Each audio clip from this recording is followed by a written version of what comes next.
Estamos en comunicación con Fernando Cabrera, del Observatorio Petrolero Sur. Fernando Cabrera, buen día, gracias por atendernos. Luciano y Santiago los saludan.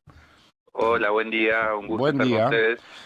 Bueno, gracias por la deferencia de atendernos. Le queríamos preguntar, porque usted es un conocedor desde el punto de vista profesional y técnico de todas estas cuestiones que a nosotros nos exceden. Nosotros decimos planta de GNL. Alcanzamos a entender que es una buena noticia, alcanzamos a entender que es una oportunidad económica para la región, pero la pregunta es, bueno, ¿cuánto lleva implementar esta planta de GNL? ¿Cuáles son las características? Es decir, si usted nos puede bajar a tierra, ¿qué significa esto, no? Lo primero que habría que decir es que los anuncios todavía son preliminares. Las Ujú. mismas comunicaciones Sí, oficiales son pasos iniciales, dicen, y ahora hay que salir a buscar socios comerciales o ujú. compradores Bien, y financiación, ¿no? Entonces estamos en una etapa, en el mejor de los casos, según prevén, el año que ujú. viene Sí, habría especificaciones, habría una decisión final de inversión, digamos, para los primeros barcos, sí, que serían dos, y sobre finales del 2026 estaría una decisión final para la instalación de la planta. O sea, todavía ujú. hay que dar varios pasos para que esto se Sí, concrete. Estamos hablando de instalaciones, o los barcos de concretarse, están ujú. previsto que lleguen a Argentina, el proyecto entre YPF Petronas entre el 29 el 30 y el 30, digamos, Sí, 2029, 2030, eh, y que la planta, que ya sería ya no un barco que se amarra y hace el proceso de manera más ujú. restringida, con menos capacidad, sino sería una planta en tierra, en Punta Colorada, justamente ahí en Tierra Grande, Sí, para el 2031 se espera, ¿no? O sea, todo esto hay que ver, bueno, la economía, la política, ujú. la financiación y demás que irá pasando, pero todavía falta bastante tiempo para que esto se concrete en un contexto donde Estados Unidos frenó sus plantas de licuefacción, la autorización de nuevas plantas. Ujú. eh, ¿Por qué? Biden utilizó un argumento climático, digamos, Ujú. dijo que bueno, el gas era un problema para el mundo y que esto habría que reverlo en cómo se analiza, entonces hasta que no se haga una nueva forma de autorización de estas plantas, que se iba a frenar la autorización de nuevas plantas, Sí. pero donde hoy ya tiene 7 terminales en funcionamiento, 4 en construcción y 11 autorizadas que no entran dentro de este freno. Ujú. Es el principal exportador global de GNL Sí. y calcula que el 2028 va a duplicar la capacidad que tiene hoy de exportación. Entonces es un tiempo que Argentina le va a jugar, va a ser Ujú. dificultoso que Argentina pueda instalarse como un proveedor global compitiendo con esa potencia, ¿no? Yo digo, para poner un poco de paño frío Bien, bien, y, porque... y Ujú. mesurar un poco la información, que si no parece que son todos campeonatos del mundo que ganamos, Sí, y bueno, hay mucho por hacer. claro, o sea que no solamente esto va a llevar un tiempo, están haciendo la vaquita recién, para decirlo en criollo, más allá de la declaración de intenciones de YPF y Petronas, y además vamos a llegar a un mercado que va a estar mucho más, o va a tener muchos más oferentes por parte de Estados Unidos, ¿no? Mira, los análisis son bastante mesurados a nivel global del horizonte del mercado, ¿no? Uno nunca puede jugarse Ujú. demasiado, pero Claro, tenés las compañías que están siendo como intermediarias, tipo Shell, que lo que está pasando es que se está armando un mercado intermediario del GNL, entonces sí. las plantas le venden a traders, que en este caso Shell es Ujú. una de las que se está convirtiendo en más importante, y Shell Sí. termina de hacer el negocio con el consumidor final. Shell está diciendo, esto es una fiesta, súmense todos, vamos, hay que invertir. Pero Ujú. después, cámaras internacionales, nucleadas en un instituto que se llama IGU, la Unión Internacional del Gas, Sí. digamos que está diciendo, bueno, estamos en un momento de equilibrio de oferta y demanda, hay que ver, mucho más moderado, y después institutos norteamericanos de análisis dice, vamos a un momento de sobreoferta de Ujú. gas, de Sí. inminente sobreoferta, digamos. Entonces digo, hay muchas voces dando vueltas, ciertamente es difícil predecir qué va a pasar en un mundo tan convulsionado como este en pocos años, pero bueno, eso, hay voces que bastante, ¿cómo decirlo?, amigas del desarrollo de este tipo de inversiones que son moderadas en las expectativas sobre el mercado del GNL, que sin lugar a dudas transformó la energía o la geopolítica de la energía en los últimos 3 o 4 años, ¿no? Sin lugar a dudas, la guerra de Ucrania, que pidió que Rusia le siguiera vendiendo gas a Europa, hizo que Estados Unidos se convirtiera en un proveedor de envergadura para venderle ese gas que Rusia no le puede vender hoy, fundamentalmente a Alemania, ¿no? Claro. Esto ha sido notable geopolíticamente hablando. Fernando, escuchándote, bueno, lógicamente venimos resaltando desde el ámbito periodístico la relevancia histórica, si se quiere, para el país de este anuncio y demás, y vos muy bien recién nos bajabas un poco a tierra, no nos ponías en contexto donde estamos parados. Yo te escuchaba y tenía ganas de proponerte un juego. Te voy tirando algunas palabras claves y vos nos ayudás a todos a entenderla. Licuefacción. ¿Qué es licuefacción? Que se nombra tanto. ¿Qué es ese proceso? No la hago tan cortita, pero bueno, vamos, juego. El gas tiene una gran dificultad, a diferencia del petróleo, que es la dificultad de llevarlo de un lugar a otro. Se te vuela, tenés que tener un caño que vaya de un lugar a otro, el petróleo lo pones en un barril y llega de un lugar a otro, digamos. El gas tiene ese problema. La licuefacción es convertir el líquido del gas mediante un proceso de refrigeración mayúsculo. Hay que someterlo a menos de 160 grados, eso lo vuelve líquido y después se puede almacenar de manera tal de que sea más fácil de transportarlo. Esto implica una planta o unos barcos que hagan eso en donde se licuefacciona y otra planta que haga lo contrario en el puerto de llegada, ¿no? Bien, hasta esta la voy tachando, entonces ahí ya la tengo. Te pregunto por las aplicaciones del GNL. No, es un gas, en principio es un gas como cualquier otro que tiene que tener este proceso, o sea que es gas. Y se está usando, se está empezando a utilizar cada vez más masivamente, pero todavía medio experimentalmente, como un combustible para grandes vehículos, dígase fundamentalmente barcos, pero fundamentalmente gas. Ok, y con la última me retiro. ¿Cuáles son los beneficios del GNL? Beneficios básicamente la posibilidad de transportarlo con respecto al otro gas. Eso hace que sea mucho más caro, porque tiene que tener todo ese proceso de procesamiento justamente y de desprocesamiento posterior, entonces realmente es un energético bastante más caro que el gas, que ha sido históricamente una posibilidad energética de bajo precio, digamos. Entonces realmente convierte en algo difícil de acceder. Yo no sé si se acuerdan, pero varias veces la crisis argentina vinculada con el gas, la crisis de exportación del acceso a dólares, tiene que ver con que Argentina estuvo comprando GNL en los momentos que necesitaba gas, sigue comprando, entonces, y ese gas es mucho más caro. Fernando, nosotros tenemos una situación, el otro día me decía un especialista, el ministro de Gobierno de Río Negro, que en realidad para Río Negro no son regalías líquidas masivas porque ellos van a tener la planta, pero no son específicamente productores de este gas, y los neuquinos sí vamos a cobrar más regalías si crece el mercado, digamos, y la producción. La pregunta es para que escuchen los rionegrinos, ¿cuánta mano de obra demanda una planta de este tipo en funcionamiento? ¿Cuál es el impacto que puede tener en una región? Digo, para dimensionarla como actividad económica, ¿no? Sí, lo que están planeando en Punta Colorada, en Sierra Grande, es una instalación industrial portuaria de envergadura. No sabría decirte cuánta gente va a estar trabajando ahí, pero ciertamente convertir a Playa Doradas en un parque industrial, digamos, para decirlo mal y pronto. Bien. Ahí va a haber seguramente mucho empleo venido de otros lugares también. Sí. Habrá empleo local.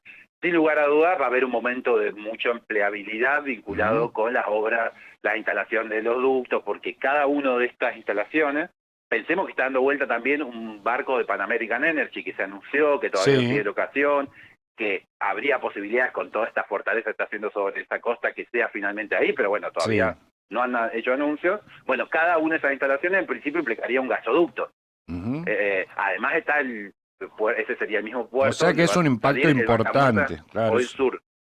Es un impacto importante, sobre todo en el momento de obra ¿cómo se llama? De instalación de caños y de construcción de la planta. Después va a ser importante, sin lugar a dudas, sobre todo porque es una zona, Sierra Grande es una zona muy pobre, pero eso. Bien. Eso, así sería. ¿El RIGI tuvo que ver con esto o estas decisiones se toman más allá de un régimen de incentivos? La decisión estaba prácticamente tomada el año pasado. Claro. Se estaba esperando incentivos ciertamente. Recuerden que hubo una media sanción de una ley que se aprobó en Cámara de Diputados de incentivo al GNL, que tenía tenía varios puntos que hoy el RIGI radicaliza, y hay un serio problema, digamos. Es como que para que lleguen excedemos en mucho, y hay que ver un poco qué pasa. No se va a poder cobrar exportaciones, no se va a poder, los dólares que vendan estas empresas no van a entrar al mercado único de liquidación de divisas del país, digamos, lo van a poder manejar por su cuenta. Entonces, realmente, en términos macroeconómicos, incluso siendo exitoso, hay que ver qué pasa. Ciertamente va a generar cierta dinámica económica en una zona muy periférica de la economía nacional hoy, hay que ver qué pasa ahí. Va a dimensionar la explotación de hidrocarburos en Neuquén, sin lugar a dudas, pero en términos de los accesos de divisas al Estado Nacional, o sea, como que puede llegar a ser muy beneficioso, habrá que verlo para las provincias. Ciertamente para el Estado Nacional y acceso a dólares, que es un poco el gran motivo de esto, yo veo con dificultad que se logre. Pensemos que las inversiones, que son muchas, se habla de 30.000 millones de dólares, un montón. Estados Unidos están hablando de 10.000 millones de dólares para una planta, pongamos que acá hay que instalar más infraestructura y qué sé yo. Las inversiones son préstamos. Claro. Porque hay que pagarlo. Sí, hay que recuperar después, claro. Claro, entonces anunciamos regularmente cuando esos préstamos ingresan al país, es decir, entran 30.000 millones, buenísimo, y en 2 años tenemos que estar devolviéndolos, y ya de eso en general no aparece en la balanza cuando se presentan estas mega inversiones. Otra pregunta, acá se habla mucho de la ventana de 25 30 años para aprovechar el alza del mercado de los hidrocarburos, porque después van a venir las energías limpias. El otro día, hablando con una persona también de perfil técnico, me dice, no, mirá, nosotros nunca vamos a dejar de vender gas y petróleo, digamos, independientemente de eso. Es como que le quitó peso al argumento de que tenemos que hacerlo apurados. ¿Cuál es el producto o el riesgo en ese sentido que puede correr el GNL hacia adelante? ¿O no hay? Digo, de que algo lo reemplace. No, realmente me cuesta hacer predicciones en ese plano, como decía. Digo, quizás lo que pasa es que hay otros oferentes mejor ubicados geográficamente y económicamente para ser quienes el líder en este mercado. Pero no se trataría de energías alternativas que reemplacen la función del GNL. Ahí voy. Digo, por otro lado, que venimos viendo con las energías alternativas, o sea, el cambio climático es un problema de envergadura global serísimo. No hay con qué darle. Los combustibles fósiles son los generadores de eso, sin duda. Y la ganadería, si querés, pero en segundo lugar.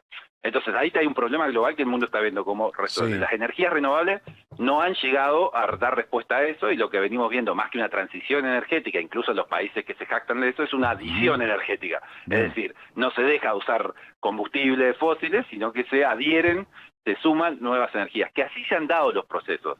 El carbón, hubo una transición del carbón al petróleo hace 2 siglos, siglo y medio, pero el carbón se sigue usando en muchos lugares. Está habiendo una transición del petróleo al gas, pero que el petróleo seguramente se seguirá usando en muchos lugares. Hay que ver hasta qué punto el mundo resiste, a qué horizonte climático nos acercamos y qué políticas se toman tanto las empresas como los gobiernos al respecto, que hasta ahora hacen más anuncios que grandes propuestas o inversiones o transformaciones reales. Así que es muy difícil saber qué va a pasar en el futuro sobre cualquier mercado de la energía. En principio el gas se acaba de asumir por la Unión Europea como un energético de transición, cosa que es muy cuestionada por las emisiones de metano, pero habría años para seguir utilizando esto. Lo que hay que ver es si podemos competir con otros productores. Claro. Fernando, bueno, un poco el tema lo traía Santi, y por ahí, si se quiere, hasta te meto en un problema. Vos me decís, no tengo la respuesta clara, pero forma parte de mis intereses a la hora de entender esto. Digo, estamos hablando de este mega pongámosle todos los adjetivos que queramos, anuncio desde lo económico, desde lo industrial, para la región y para la Argentina puntualmente. Ahora, hay un tema que a mí se me viene a la cabeza que tiene que ver, ¿cómo hacemos para que esto no se eche a perder en términos de ecología, de equilibrio medioambiental? Entiendo que las empresas, sobre todo YPF, tiene departamentos especializados para el cuidado y demás, pero digo, ¿siempre está la posibilidad latente de que pueda pasar algo, o no? ¿El riesgo es absolutamente mínimo? No, el riesgo es importante, como todo en esta industria. Realmente nosotros somos subrayamos regularmente esto, digamos. Ese gas que va a salir se está haciendo destruyendo agua del río Neuquén. una de las cuencas hídricas más importantes del país, digamos. Ajá. Qué clarito que lo dice. Destruyendo agua que es, si tomamos lo que la ONU dice, que una ciudad como Neuquén debería tomar para vivir bien, Neuquén gasta más. Pero pongámoslo que decimos, bueno, los neuquinos consumimos esto que es agua que la ONU dice, Sí. es un pozo gasta lo que la mitad de Neuquén gasta en un día, un pozo, y hay 2.700 pozos. Digo, tenemos un problema, no porque las cosas se hagan mal, no porque haya errores, sino porque la misma técnica Sí. es muy gravosa, dañina, complicada para el ambiente. Después el gas, como decía, si bien tiene, o sea, el cambio climático históricamente de los 90 se mide en términos de las emisiones de dióxido de carbono, Sí. Sí. que es uno de los gases que se emiten cuando se quema hidrocarburos. La quema de petróleo y la quema de gas, en términos de emisiones de dióxido de carbono, es muy beneficioso en términos de la quema de gas, emite menos el gas. Entonces, por eso se habla de la idea de gas como combustible puente, como combustible de transición, como un combustible que nos va a permitir hacer la transición. Bien. El tema es que cuando metemos otros gases, como puede ser el metano, la situación se complica mucho más y el gas es mucho más nocivo en términos de el gas es metano y en todo Sí. el proceso de transporte, extracción, licuefacción se van perdiendo metano, que esto es más nocivo que el dióxido de carbono. Entonces, bueno, realmente Punta Colorada, el Golfo San Matías, digo, son lugares pristinos, estamos a 50, 60 kilómetros de la península Valdés, hay otro parque nacional más cerca, Sí. de cuidado de lobos, están las ballenas, digo, es una decisión que ambientalmente va a ser muy nociva para esas regiones, digamos, son costos que a veces los gobiernos deciden pagar. Ciertamente las poblaciones han cuestionado bastante la decisión, se trastocó una ley entre gallos y medianoche, la 3308 de la provincia de Mendoza, para poder avanzar sobre el puerto, pues nos impedía que hiciera infraestructura petrolera, bueno, eso. Ya que estamos en este baile, ¿fracking sí o no? Se lo pregunto porque es tan claro para decirnos las buenas y las malas que, bueno, es una pregunta que aquí en la región, por supuesto, está presente hace mucho tiempo, ¿no? Sí, nosotros nos creemos que hay que pensar alternativas, transiciones, horizontes otros para la provincia de Neuquén, como piensa Neuquén desde mediados de los 90, digamos, desde el Neuquén 2020 hasta el plan de desarrollo del 2012, Neuquén se venía planteando como una alternativa, digo, en un contexto donde los hidrocarburos caían y qué sé yo, hay que ir a la producción agroindustrial, porque tenemos ríos y tierra. Y nosotros creemos que ese es el horizonte de una provincia como Neuquén, como Río Negro, para una sociedad para todos y para nuestros hijos y nuestros nietos. Muy bien, bueno, me hizo acordar el librito del Neuquén 2020, me acuerdo de esa reconversión. Que todavía estamos Después de eso hubo varios planes, lo mismo, en el mismo sentido, ¿no? Sí, todavía estamos hablando de lo mismo, ¿no? De la reconversión que hay que hacer para suplir lo que nos deje, bueno, la industria petrolera o de hidrocarburos cuando se termine de alguna manera. Fernando Cabrera, muchas gracias. Ha sido usted muy claro y muy gentil por los minutos que nos ha dedicado. Un abrazo grande. Un abrazo para ustedes, que tengan buen sábado. Gracias. Fernando Cabrera.